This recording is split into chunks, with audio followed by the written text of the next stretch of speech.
7. yılları etti. Allah nasip ederse işte bugün tam 7 yılları etti. Bu vahşetin yaşandığı. Yine de Rabbime binlerce şükür olsun. 7 yıl etti. İçimizdeki hüzün hala bitmemiş. Daha da aynı şekilde devam ediyor. Soğumaz da yani.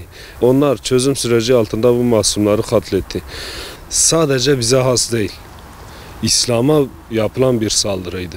PKK ve yandaşları, HDP'nin çağrısı, Dağ kadrosundan gelen çağrı, Dağ kadrosunun şehre inmesi ve devletin de buna göz yumması. Bu kadar silahlarla şehrin göbeğine adamlar geliyorsa Dağ kadrosu, demek ki bunda devlet onlara yol açmış görünüyor. Adamlar bu kadar rahat bir şekilde bu kadar silahlarla şehrin göbeğine inip istedikleri gösteriyi, istedikleri eylemi yapıyorlar. İstedikleri camilere saldırıp Kur'an-ı Kerimleri yakıyorlar. Sadece derneklerle yetinmediler ki. Birçok şehirde Kur'an-ı Kerim yaktılar. Camilere saldırdılar. Onların tek bir gayesi vardı. İslam'ı bu bölgeden kaldırmak. İslami yaşantıyı bu bölgeden yok etmek. Çocuklarımızı kendi geleceklerinin düşüncesiyle yetiştirmek. Elhamdülillah, Allah'a bin şükür. Onlar o gün emellerine ulaşamadılar. Ki bizden de canını verenler oldu. Yine de biz Rabbimize binlerce şükür. Biz buna iman etmişiz. O istediği zaman verir, istediği zaman alır. Sadece bizim sistemimiz o günden bugüne HDP yandaşlar, Selahattin Demirtaş olsun. Bakın şu an cezaevinde. Ama bu dosyayla ilgili en ufak bir dava açılmış değil, bunlarla ilgili en ufak bir dosya açılmış değil onun hakkında. Biz defalarca ilk süreçte gittik adliye, savcılıkta, karakolda verdiğimiz bütün ifadelerde onların isimlerini dilekçeye dökmemize rağmen, dilekçede geçmesini istememize rağmen, şikayetçi olmamıza rağmen sonradan yargılama aşamasına, mahkeme salonuna gidiyoruz, hiçbirinin ismi yok. Yargılama aşamasına hiçbir HDP yetkilisinin ismini biz görmedik. Burada halkı sokağa döken de onlar, halkı sokağa indiren de onlar. Ta şu an Cumhurbaşkanımıza dek onlar yapmış diyor ama en ufak bir soruşturma yok. Demek ki söylemlerle eylemleriniz birbirini tutmuyor. Efendim ne zaman ki işte geliyorlar bu bölgeye bir miting yaptıklarında biz biliyoruz işte Yasin Börü'yü ve arkadaşlarını kimler katletti. Biliyorsanız nerede? Siz 3-5 tane çapulcu, tetikçi içeriye atarak olayı kapattığınızı mı zannediyorsunuz? Çok şükür Rabbime hamdolsun. O gün abimi aldılar benden. İşte şehit Riyad Güneş. Size görüyorsunuz. Şu anda bak hemen onun 3 ay sonrası Rabbim yine bana bir evlat nasip etti. Onun da ismini aynı şehit Riyad Güneş bıraktım. Elhamdülillah. Belki 3-5 kişi gitti ama yerine binlerce kişi daha geldi. Onlar bilsinler. Biz Allah'ın izniyle bitmeyiz. Rabbime binlerce kez şükürler olsun. Biz bu yolumuza devam edeceğiz ve bizim tek bir sistemimiz var. Şikayetimiz var. Hiçbir devlet yetkilisine. O günün emniyet işte müdürü ise, valisi ise çıkıp açıklama yapıyor. İşte biz polisi sokağa salsaydık çok şehit verirdik. Siz eğer o oturduğunuz makamlarda maaş almak için gelmişseniz, o koltuklarda oturmak için gelmişseniz gidin evinizde oturun, maaşınızı alın. Boş boş o karakolları, sözde güvenlik güçler. Sözde diyorum çünkü özde öyle bir şey yok. Sözde güvenlik güçlerisiniz, kolluk kuvvetlerisiniz. Halkı koruyorsunuz ve o gün o vahşet orada olduğu zaman defalarca telefon aramalarında ev sahibinin dahi kendi karakol araması zaten internetlere düştü. Herkes bunu gördü. Onda dahi polis dalga geçercesine karşı tarafla diyalog kuruyor. HDP'nin isteğiyle, çağrısıyla katledilmiş olabilirler ama asıl katlediciler devlet yetkilileridir. O gün benim diğer kardeşim gidip onu yerde kaldırdı. Ve kaldırdığı zaman aynı şekilde ona da kurşun yağdırdılar. Elhamdülillah ona hiçbir kurşun isabet etmedi. Eğer o gidip onu yerde kaldırıp getirebiliyorsa devlet topuyla, tankıyla, polisiyle, işte efendim araçlarıyla, silahlarıyla bunlara karşı çıkamıyorsa demek ki buna göz yumuluyor. Bu mazlumların kanı devletin de yüzüne gözüne bulaştı, onların da aynı şekilde. Bunların çocukları yetim kaldılar. Bu çocuklar yarın bir gün büyüdüğü zaman bana sordukları zaman yeğenlerim eğer bana derlerse babamız ne şekilde oldu ki anlama çağına zaten yavaş yavaş girmişler. Onlar bana sordukları zaman işte derim ki bakın PKK katletti, devlet ise yönlendirdi. Devlet ise buna yön verdi. Bunlara devlet müsaade etti. Devlet müsaade etmeseydi o gün PKK o silahlarla şehre inip şehrin her tarafını tarumar etmezdiler.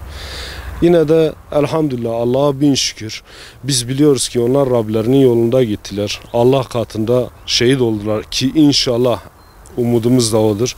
Ve bilsinler ki biz de sıralarını bekleyenlerdeniz. Rabbimizden tek dileğimiz var. Bu dünyada birleşemedik. İnşallah cennette peygamber komşuluğunda birleşiriz. Yine elhamdülillah Allah'a binlerce şükür ki gittikleri yol da ortada. Onlar hiçbir mazluma, hiçbir fakire, fukaraya kötülük etmeden onlar tam tersi mazlumun yardımına giderken bu vahşete uğradılar. Bu katliama uğradılar. Onlar katliam yaptılar. Bunlar ise Rablerine kavuştular. Allah'a binlerce şükür.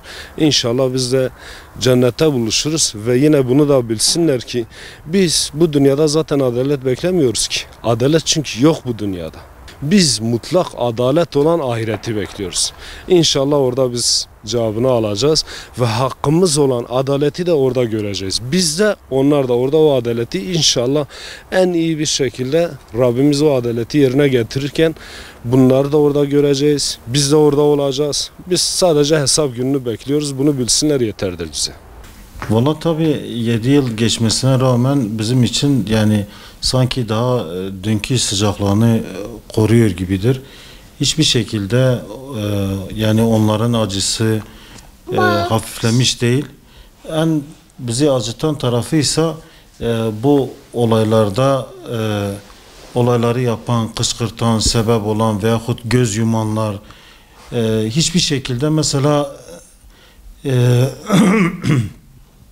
gereken yapılmadı. Ondan sonra failler bulunmadı. Birçok şey örtbas edildi.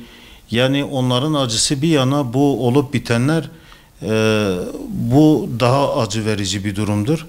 Yani hiçbir şekilde olayların üstüne gidilmedi. Hala da mesela failleri ortada yok. O olay yeri kayıtları, kamera görüntüleri o zaman bir şekilde el konulup ortadan kaybedildi. Yani 7 yıldan fazla oldu. Hiçbir şekilde daha mesela şu anda benim kardeşimle ilgili hiçbir şekilde bir kanıt yok, bir fail yok. Şu anda fail meçhul yani. Yani onun kaybetmenin acısı bir tarafa, bu en azından failleri bulunsaydı, bir aydınlığa kavuşsaydı bazı şeyler içimiz belki bir nebze olsun ferahlayacaktı ama şu anda yani ki bu mesela benim kardeşim değil de yetkili ensesi kalın olan birisinin bir çocuğu olmuş olsaydı, üst düzey bir bürokratın şunun bunun çocuğu olsaydı eminim ki 24 saat geçmeden aydınlatılırdı. Ama hayatını kaybeden, katledilen söz konusu normal masum bir vatandaşsa çok rahat bir şekilde örtbas edilebiliyor. Artık ortada hangi hesaplar varsa neden dolayı ki bu normalde devletin, yargının asli görevidir.